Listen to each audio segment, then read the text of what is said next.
El planeta Yaret había aprendido a callar. Lo había hecho no por humildad, sino por supervivencia.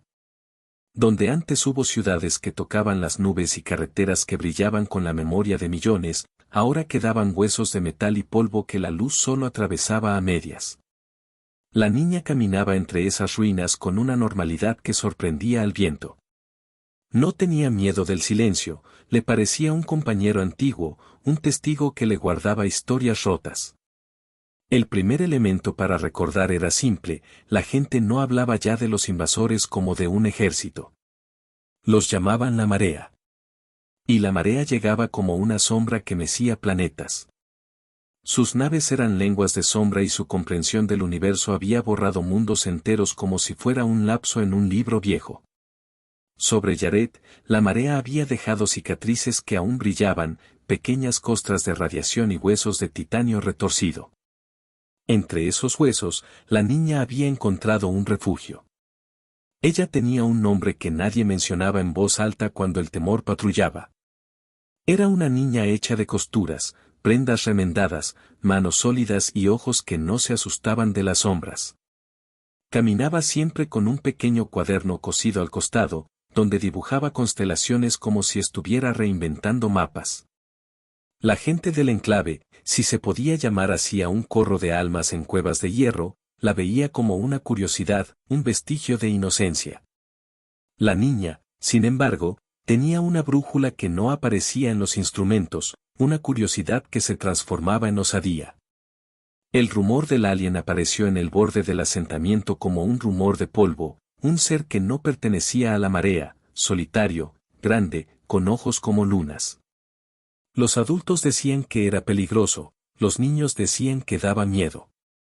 La niña escuchó esos nombres y sintió un tirón distinto, la posibilidad de entender lo que los demás no querían mirar.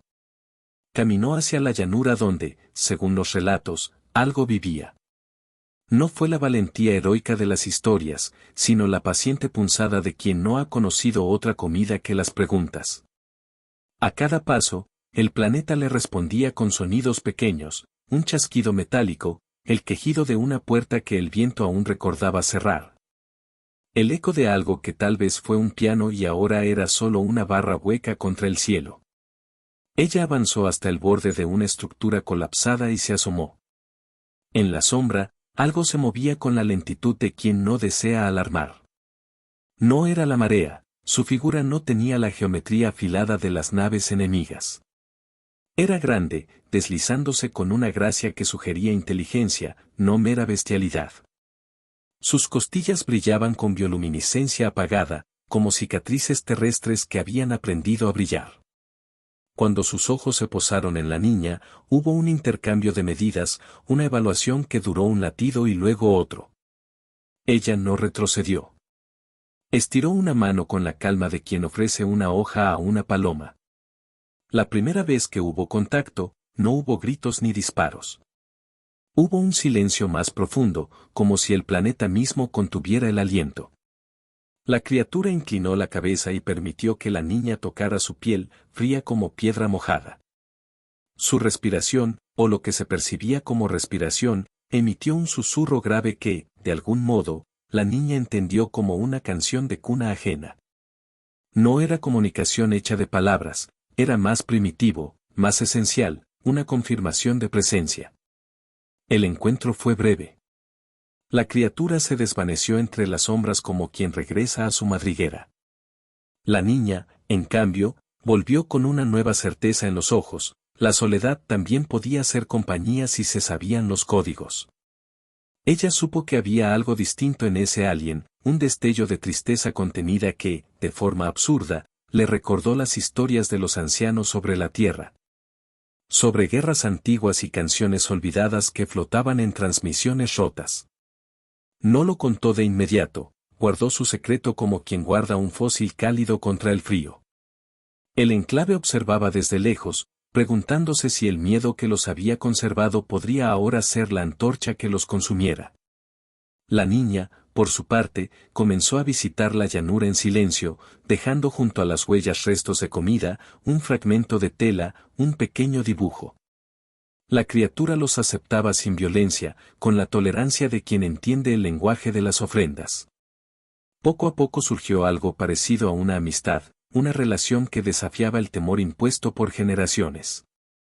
El rumor de esa amistad se filtró como agua subterránea. Llegaron miradas, luego preguntas susurradas, luego órdenes, que se matara a la bestia antes de que fuera tarde.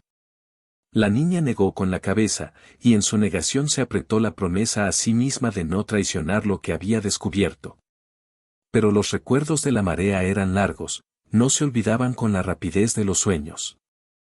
En la memoria colectiva, había una sentencia: la seguridad se mantenía con la vigilancia y la violencia decidida.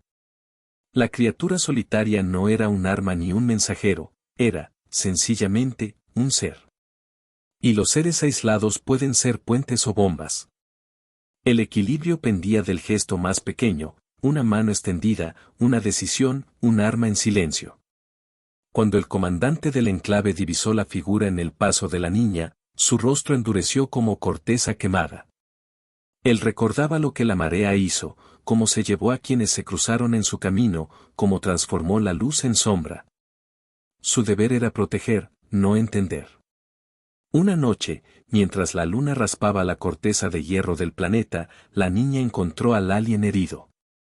No fue un encuentro placentero, la criatura habría sido un blanco fácil para cualquiera. Aquella herida no era reciente, era una historia que se repetía en la anatomía de la especie. Algo lo había marcado cuando estaba solo, y la niña, al ver la vulnerabilidad, ya no tuvo palabras para obedecer órdenes cuyo sentido había dejado de existir para ella. Lo curó con manos torpes y sapiencia aprendida de los ancianos, ungüentos, hilo para cerrar cortes, un canto que no pertenecía a ninguno. El gesto no fue solamente físico. Fue una decisión con consecuencias gravitacionales: cuando curas a un otro, reconoces su derecho a vivir. La criatura recuperó su bioluminiscencia en un arco breve, como una lámpara que vuelve a encenderse. Durante ese minuto, la niña tuvo la impresión de que el universo crecía y se hacía más grande, como si un compartimento antes sellado se abriera para revelar más cielo. El rumor se convirtió en una fisura. No era la noticia de una presencia, era la noticia de una elección.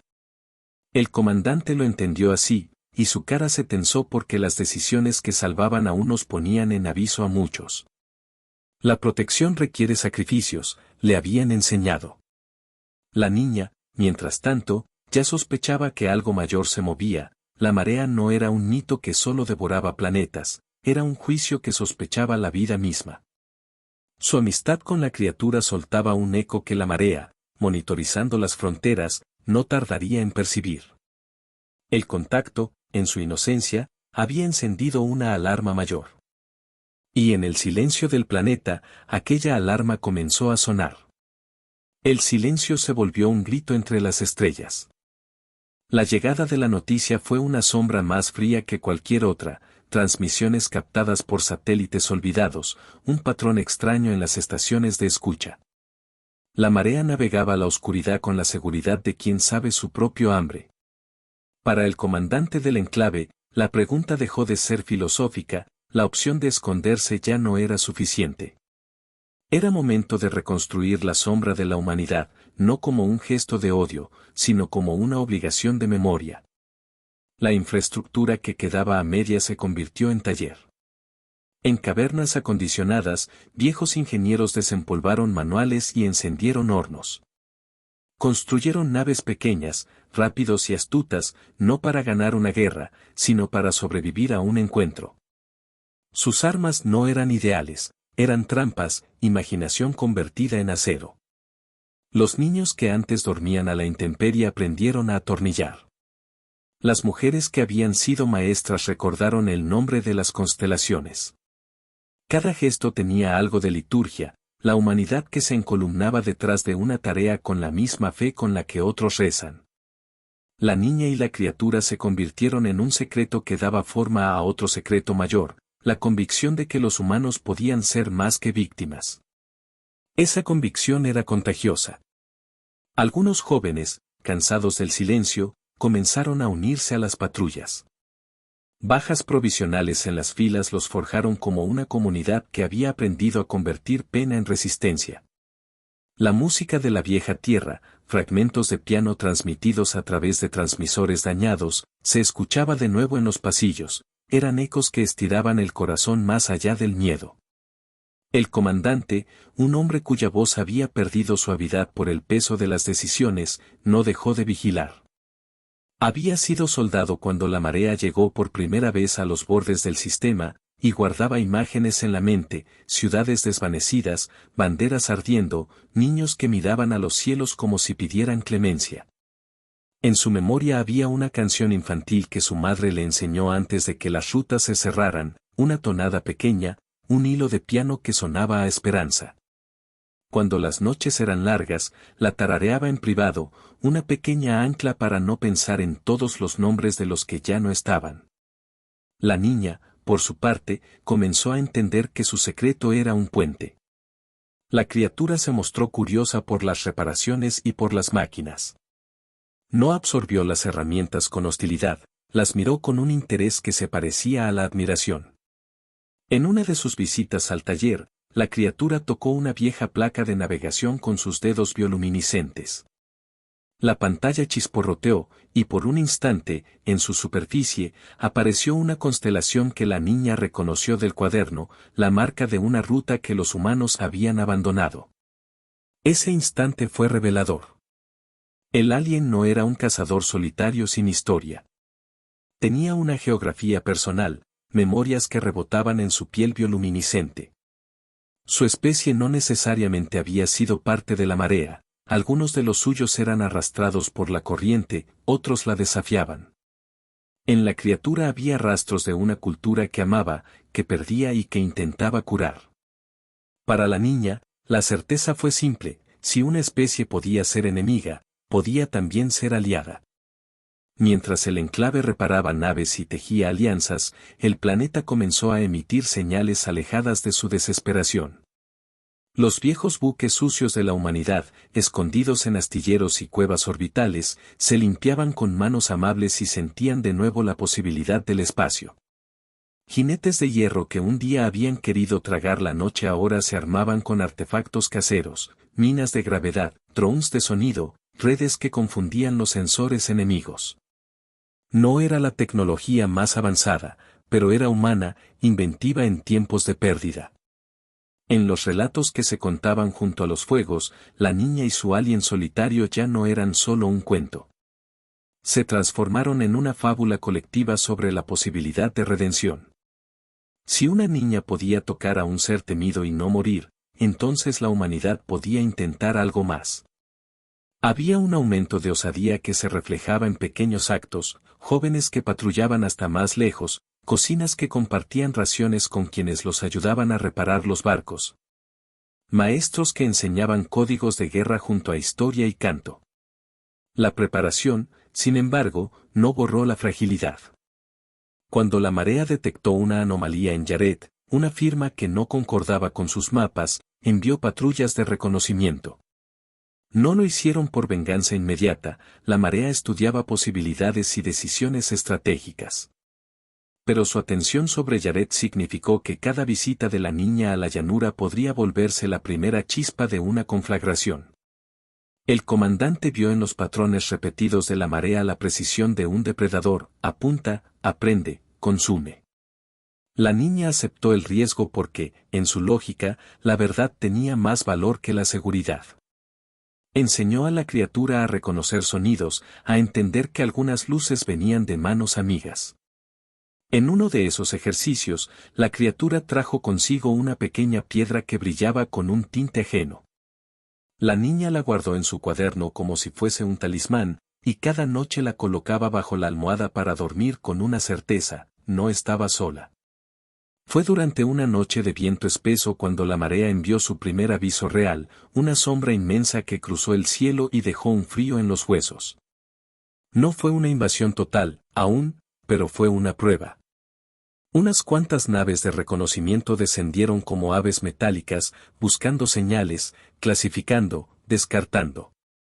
El enclave respondió con discreción, Apagó sus luces, cubrió sus transmisores con su propio silencio y observó. Para la niña, cada ruido era un latido en el pecho. Para el alien, cada motor era un rugido que le recordaba heridas pasadas. En el amanecer que siguió, se encontraron huellas nuevas cerca de la llanura, huellas que no pertenecían ni a humanos ni al alien solitario. Eran huellas de una maquinaria mayor, signos de que la marea había puesto una tela de vigilancia alrededor del planeta. La decisión dejó de ser individual o romántica, era política y militar. La humanidad debía escoger entre desaparecer o luchar con la memoria como estandarte. El comandante tomó una decisión que dejó cicatrices tanto en madera como en carne: sería mejor aprender a pelear que esperar a ser borrados. Reunió a los suyos y pronunció palabras que no eran oraciones, sino órdenes que pesaban como votos. Los jóvenes alzaron el rostro con apariencia de valentía, en sus ojos ardía una mezcla de terror y determinación. La niña, al escuchar esa resolución, sintió una mezcla personal de orgullo y alarma. Celebraba que su gente se levantara, pero temía por el precio que esos levantamientos requerirían. En los días que siguieron, la preparación se volvió una actividad constante: probaban trampas en la órbita de desechos, calibraban drones que emitían frecuencias que confundían sensores. Y enseñaban a esconder lo que era más valioso: la vida, los niños, la memoria. El universo contuvo el aliento. La primera escaramuza real fue un recordatorio brutal de que la imaginación humana puede rivalizar con la tecnología cuando la necesidad es aguda. Un grupo de cazadores humanos interceptó una patrulla de reconocimiento de la marea usando redes de interferencia y señales falsas. No se trató de una victoria gloriosa, fue un ataque medido, con pérdidas discretas, pero suficiente para enviar una señal de que Jared no se rendiría sin pelear. Los relatos de la victoria circularon y se expandieron en la forma de esperanza.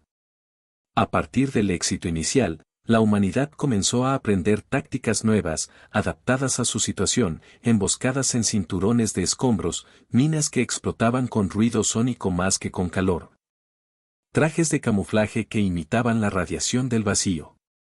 La creatividad se convirtió en su arma más fuerte. No eran ejércitos del pasado, eran artesanos de la defensa, usando la astucia para compensar la inferioridad numérica. Pero la marea también aprendía. En una noche de confrontación, una de las trampas humanas fue detectada. La respuesta enemiga fue implacable: una ráfaga que aniquiló a 10 de los mejores jóvenes del enclave.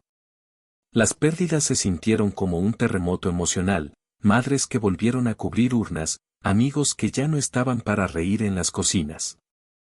El comandante sintió la culpa como una carga física. Esa noche, tarareó la vieja canción de su madre hasta que el sonido se volvió áspero y su garganta, una cerradura. En medio de esa tristeza, la niña encendió otro tipo de resistencia: su persistente compromiso con la criatura. Sabía que la venganza no era su objetivo. Su objetivo era humanidad en mayúscula, la suma de recuerdos, nombres, canciones y rostros. Por eso, en los momentos más oscuros, anotaba en su cuaderno pequeñas historias: la risa de una amiga muerta, el nombre de una calle que ya no existía. Esos trazos fueron su modo de honrar lo que se había perdido sin dejar de avanzar hacia lo que debía ganarse. El alien solitario mostró cualidades que sorprendieron a los humanos: no solo inteligencia empírica, sino una capacidad para comprender códigos sencillos. Aprendió a responder a señales lumínicas, a asociar tonos con acciones. En una secuencia clave, la criatura detectó con su bioluminiscencia una devoción por la música humana: al oír fragmentos de piano, su cuerpo vibraba de una manera que ninguno hubiera esperado. Hubo una solemnidad compartida entre la especie humana y aquella otra criatura en la que ambos reconocieron dolor y belleza. Mientras la humanidad ganaba pequeñas batallas, el costo se puso en evidencia.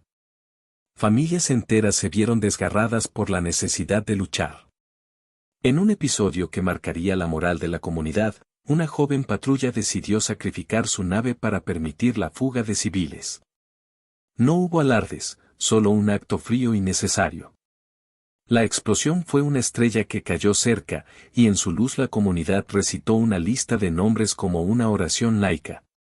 Las memorias que la niña había guardado en su cuaderno parecían multiplicarse: pedazos de piano, un juguete oxidado, el eco de una voz que decía el nombre de alguien amado. Estos momentos de dolor se convirtieron en combustible. La humanidad aprendió a transformar el duelo en disciplina, la pena en estrategia. Sin embargo, la marea también intensificó sus envíos. Llegaron destructores de tamaño medio que, con su sola presencia, reconfiguraban la ley del espacio alrededor del planeta. El comandante entendió que necesitarían algo más que astucia, requerirían un golpe que fuera simbólico y práctico a la vez. Necesitaban demostrar que aquel planeta no sería un tablero de piezas intactas para un invasor. La niña y la criatura se volvieron piezas centrales del plan.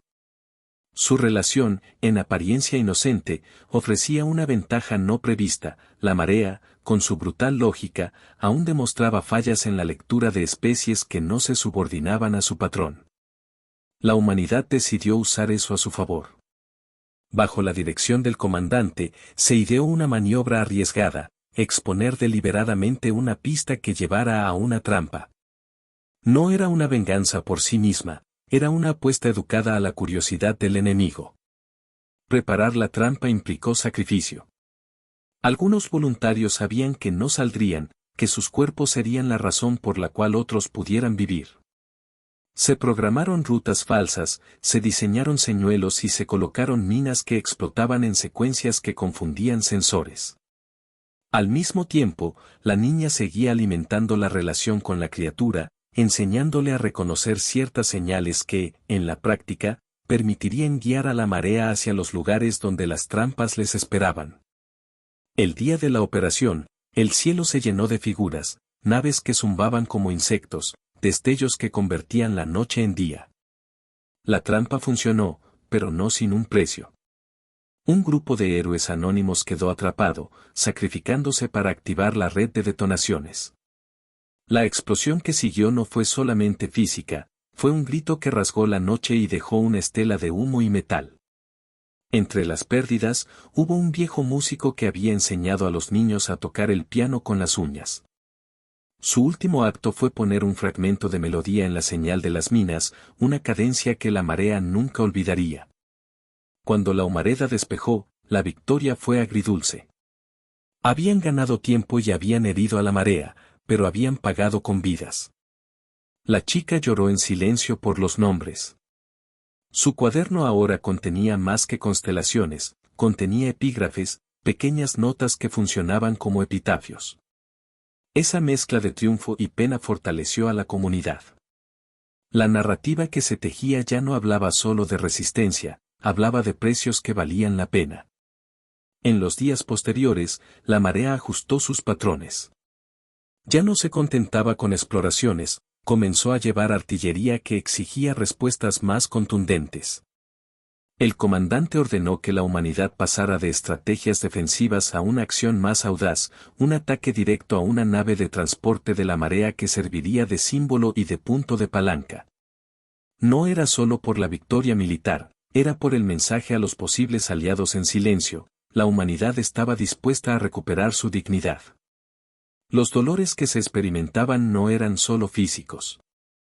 Hubo un momento breve pero potente en que el comandante recordó a su hijo, perdido en el primer asalto de la marea. En sueños, aunaba la imagen de una risa infantil y la de una bandera que se deshacía. Ese recuerdo fue la chispa de su dureza. Al amanecer, dibujó con mano temblorosa el nombre del hijo en la pared del hangar, y junto al nombre, una promesa de no rendirse. Era una herida que no se dramatizaba, era una memoria que se convertía en estrategia y que calibraba su entrega.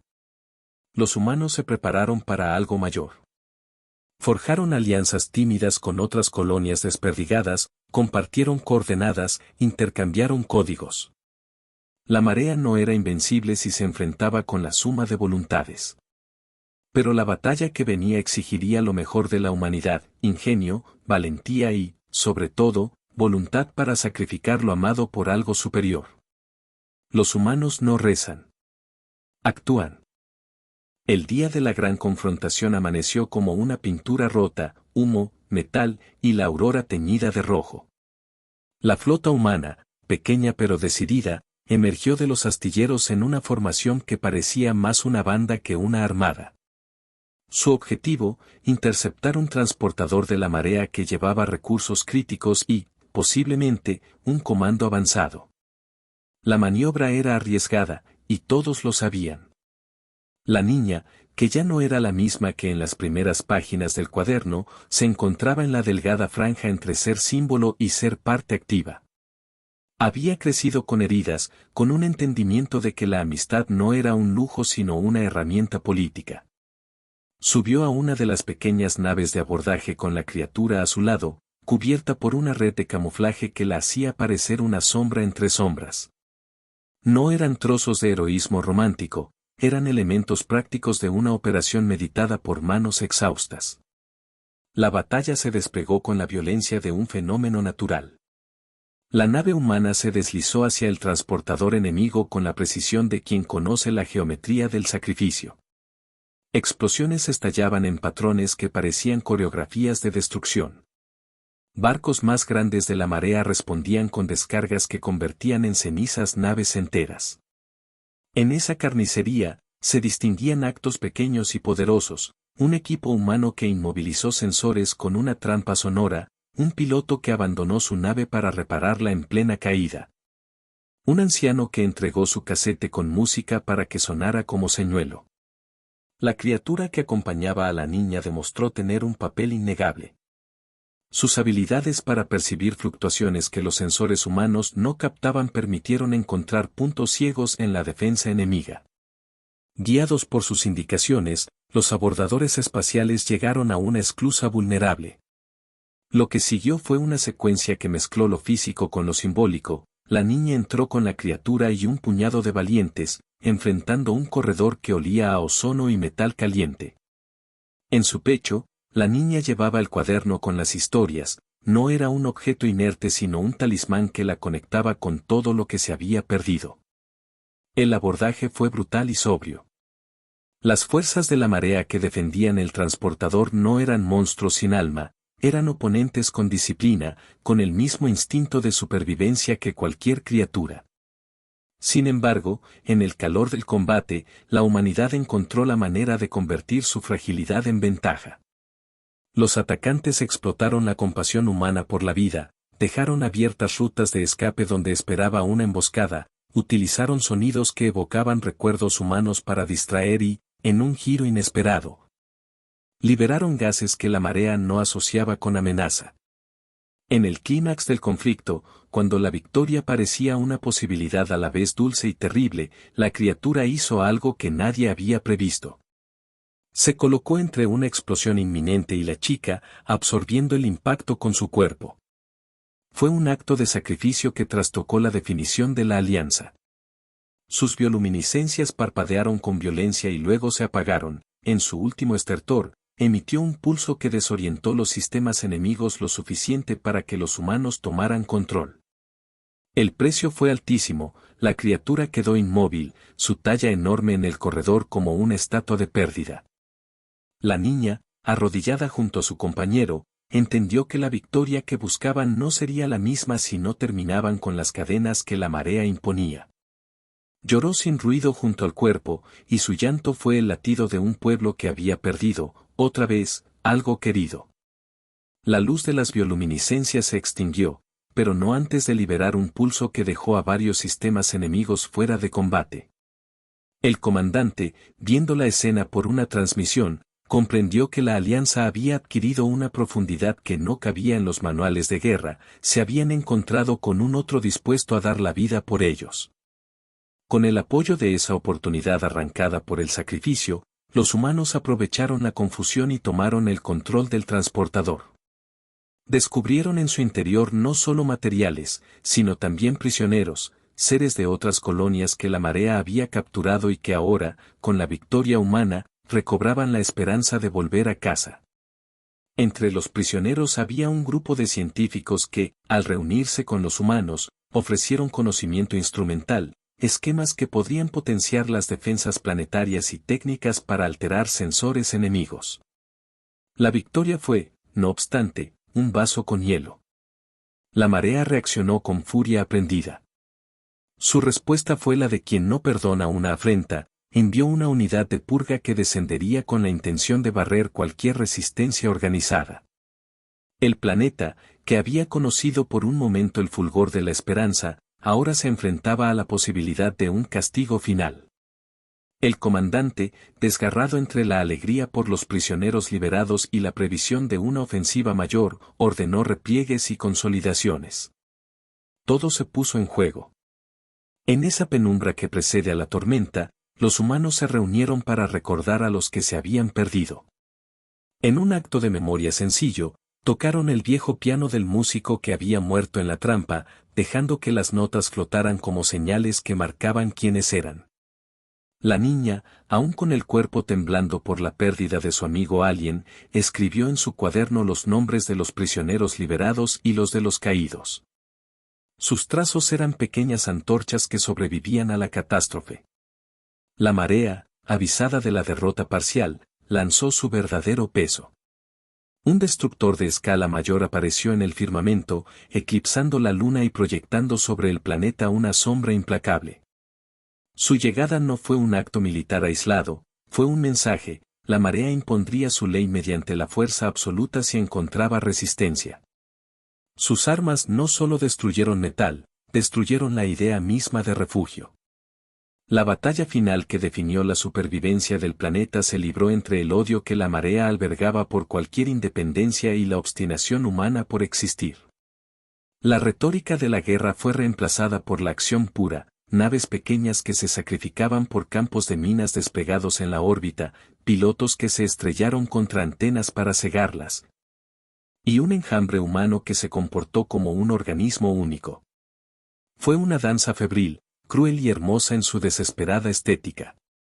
En el corazón de esa batalla, la niña ocupó un papel simbólico y práctico. Su figura sobre la cubierta de un pequeño transportador se convirtió en un faro operativo, guiaba operaciones, urgía a los suyos y llevaba consigo la memoria de lo que se había perdido. Cuando finalmente la marea comenzó a retirarse, no fue porque se hubiera quebrado su voluntad, sino porque la habilidad humana de convertir dolor en acción les había permitido infligir daños que la marea, en ese teatro, no podía asumir sin reconfigurar su propia estrategia. El precio fue exorbitante. Ciudades en la superficie quedaron reducidas a cenizas en franjas que parecían pintadas a fuego. Familias enteras desaparecieron. El comandante, en el silencio que siguió, encontró una vez más la canción de su madre y la dejó sonar hasta que las notas se deformaron en lágrimas. Hubo momentos de rencor y otras de gratitud. La humanidad había ganado algo más que una batalla, había recuperado la conciencia de que, aún heridos, podían influir en su destino. El sacrificio del alien no fue en vano. La criatura se convirtió en la metáfora viviente del precio que implica la alianza entre especies. En su pérdida, la chica vio la manifestación más pura de una lección que la guerra no enseñaba: la importancia de valorar a quienes están dispuestos a pagar por un futuro compartido. Su cuerpo fue enterrado en un lugar sencillo, marcado con las historias que la niña guardaba. Allí, junto a una piedra brillante que había traído la criatura, la comunidad juró que no olvidarían. El universo contuvo el aliento. La retirada de la marea fue lenta, metódica. No fue una fuga desesperada, fue un repliegue calculado que dejaba tras de sí un paisaje de pérdidas y, sin embargo, una posibilidad nueva. En los meses siguientes, los sobrevivientes trabajaron para reparar lo que el fuego había destruido. No buscaban rehacer la tierra perdida, sino crear algo que honrara lo que habían sido y lo que aún podían ser. Las ruinas se convirtieron en cimientos y las cenizas en nutrientes para jardines que parecían imposibles. El comandante se volvió un arquitecto de la memoria. No cayó en el error de la revancha perpetua, en vez de eso, trabajó para institucionalizar la defensa, pero también la educación. Se erigieron escuelas donde antes hubo fábricas, y en sus aulas se enseñaba tanto la ingeniería como la música, la historia como la táctica. Las nuevas generaciones crecieron con la idea de que la supervivencia no era solo resistir, sino recordar y aprender. En los bordes de las colonias, se plantaron jardines xenobiológicos que combinaban flora local y especies traídas por la criatura que había muerto. Un gesto simbólico que marcaba la unión entre especies y la posibilidad de cohabitación. La niña, ya no tan niña, se convirtió en un punto de unión. Con los años, su rostro pasó de ser el de una muchacha a la de una mujer cuya mirada portaba cicatrices y ternura a la vez. Continuó dibujando constelaciones en su cuaderno, pero ahora también escribía nombres y pequeñas biografías. Su historia con la criatura se transformó de secreto a piedra fundacional. En una ceremonia sencilla, su nombre y el de su amigo fueron inscritos en una placa de metal reciclado junto a otros nombres de los caídos. La placa no erigió venganza, erigió memoria. La reconstrucción no fue lineal. Hubo noches en que los viejos temores asomaban la cabeza y contaban historias de retrocesos. Las transmisiones que llegaban desde sistemas vecinos hablaban de otras colonias que aún lidiaban con la marea en modos distintos, algunos negociaban, otros luchaban. La galaxia no se reorganizaba por decreto. Pero en Yaret, la sensación era otra, la humanidad había desarrollado una narrativa propia, una que decía que no eran presas sino actores con agencia. Las 2 o 3 ondas de dolor que habían marcado la historia continuaron latiendo. En una de ellas, la mujer recordó al niño desaparecido del comandante y organizó una ceremonia en la que se liberaron pequeñas luces al cielo.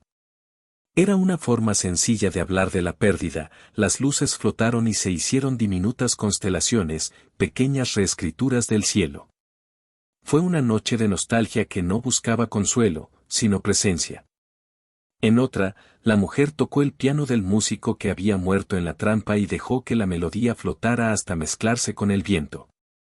La música hizo que quienes escucharon recordaran tanto lo que habían perdido como lo que habían ganado, la capacidad de crear belleza aún después del horror. La tecnología aprendida en la guerra fue reciclada para la vida. Drones que antes desplegaban minas ahora sembraban semillas en los suelos desolados.